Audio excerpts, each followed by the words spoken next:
This is Sales Management Mastery, Episode 10. Welcome to Sales Management Mastery, where you get an insider's look on how to build, motivate, coach, and lead a high-performance, low-maintenance sales team. Here's your host, Ralph Burns. Hello and welcome to Sales Management Mastery online at salesmanagementmastery.com. And we're here to help you build a team of highly motivated, elite salespeople using easy-to-use, real-world sales management techniques and tactics that'll unleash a flood of new sales for your sales organization. On this episode of Sales Management Mastery, we teach you how to use silent might to empower your sales leadership with 5 easy tips to help you and your sales managers become strong but silent sales leaders. I'd also like to remind you that if you'd like to get a jump start on creating your own team of supercharged salespeople using our proven system, you can claim your free training course of your choice, including our most popular training of all time, How to Motivate Your Sales Team to Peak Performance, at the Sales Management Mastery Academy by going to salestraininggift.com. So the longer I used to talk to my salespeople, typically the more silent I would actually become. Now, this is not usually what a lot of sales managers do, and I certainly didn't start out that way. I always was very much interested in telling them exactly how much I knew and wanted to direct them and lead them in the right direction. So instead of actually listening to them, I would typically not listen to them and just go along with my own agenda and what I thought that they should do in any particular given sales situation. But I quickly learned that some of the best sales managers in the world do the exact opposite. And that's what this show here today is all about, which is about silent might. So if you're interviewing your salespeople or talking to your salespeople about their company's strategies or their goals, it's more important to ask the right questions than wait patiently to get the right revealing sort of answers. So trying not to interrupt, especially towards the end of a conversation when they may let down their defenses and really tell you exactly what the situation is all about. It helps you discuss this sort of critical type of, and more importantly, even sensitive type of information. So we're going to give you 5 different techniques here to use silent might to empower your salespeople and also to enhance your own sales leadership. So number 1 is, first off, to convey your concern. And when you're upset, you usually scold, lecture, or yell. At least that's what most people do when they get upset. But try silence instead, because if you'll find that a deliberate pause makes others understand you're annoyed.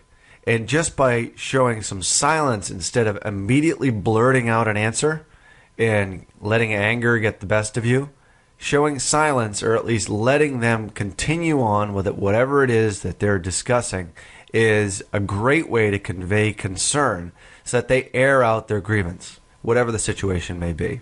Number 2 is to build trust. Now, if you're always looking for chances to interrupt or talk over people, they may figure out that you're not interested really in their comments at all. So keeping quiet can signal you're attentive and sensitive to others' needs. So, for example, during my sales performance appraisal, I'll typically allow time to be silent and let them share what it is that they think about the performance appraisal, or say it's a work contact form. And this way they can air out their concerns and talk about things that are specific to them. So the only way to really do this and to find out what's really on their minds is to stay silent. And you also build trust at the same time as well. So by being quiet, really try to give them an opportunity to express their opinions at their own pace. Number 3 is demonstrate your curiosity. And I always find that silence is a really good indicator of a well thought out response instead of just sort of shooting from the hip, because it carries more weight. And that way you're able to remain silent and stay patient, and it makes others realize that you really intend to listen to them.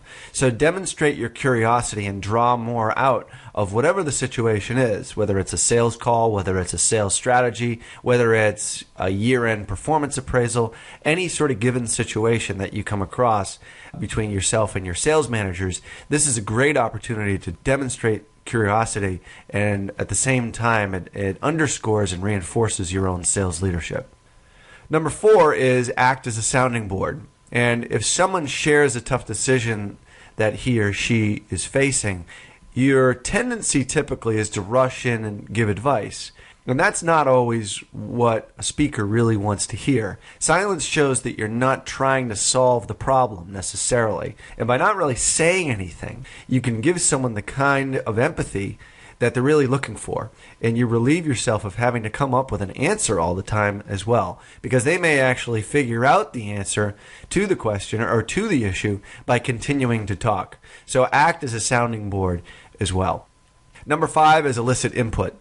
And when you ask questions, gird yourself for the discomfort if you don't get a prompt response. Some people need a few seconds to think about it before they speak. And, I would usually start my meetings by asking lots of questions and then keeping quiet. And in fact, some of the best meetings that I ever had as a sales manager was when I talked very little and the group talked a tremendous amount. So eventually people will start talking once you give them that opportunity and you remain silent. And that gets us to a more open discussion. And like I said, one of the best sales meetings that I ever had was when I had no slides, no agenda, and just a wall chart with a bunch of magic markers. And all I really did was I said, okay, obviously there's some issues here. Tell me what it is that's most concerning you, and then let's have an open discussion around how collectively we can then solve that particular problem. And obviously, me being the leader of the group, I would then help spearhead the solution. And this conversation turned from a bitch session, which I think most salespeople are sort of bound to. And you've got to, as a sales manager, you have to make sure that you monitor this very carefully and make sure that it does not turn into just a gripe session.